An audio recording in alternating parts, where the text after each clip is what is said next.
both to Democracy Now! For the hour. Thanks for having us on. So, Alayne Fleishchmann, start at the beginning. Why did you decide to come forward, and how did you end up at Chase? Sure.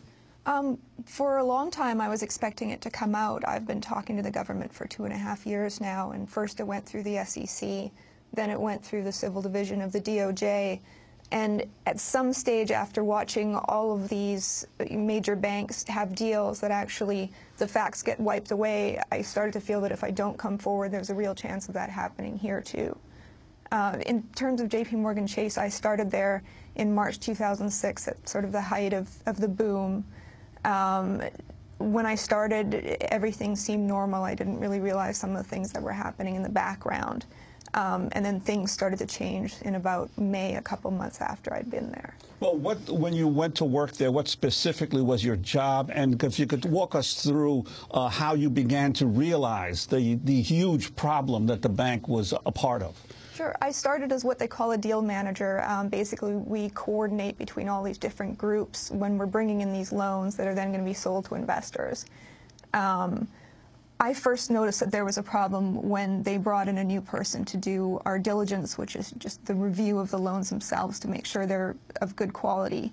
As soon as he came in, this wall sort of came down between myself and the group that was doing this review, and you couldn't get information that you would normally get. On top of that, there was immediately sort of a no email policy. He wouldn't send emails, and we weren't allowed to send him emails. He would actually come out and yell at you if you sent him an email. What was the reason?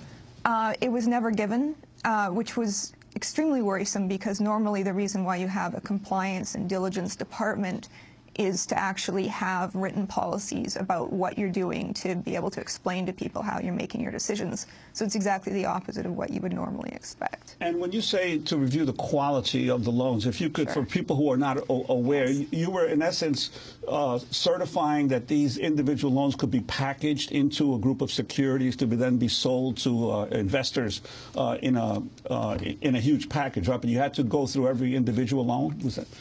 Yeah, that's pretty much what happens. It's really that you're taking the actual loan files that was done between the lender and the borrower and looking at them to make sure everything looks right. Does this person have enough money to pay off their loan? Do they have the sort of history where we think that they're going to pay this loan?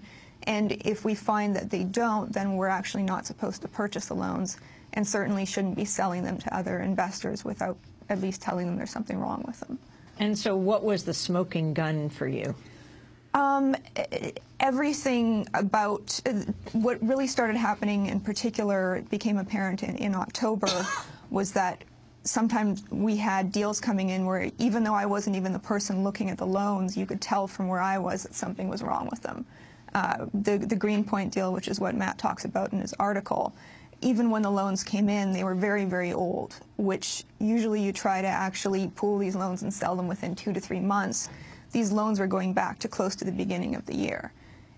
If you work in the industry, you know immediately what that means is either they couldn't sell them because the buyers were telling them they weren't any good, or even worse, they'd been sold and then had missed a bunch of payments, so they'd actually been sold back to the originator.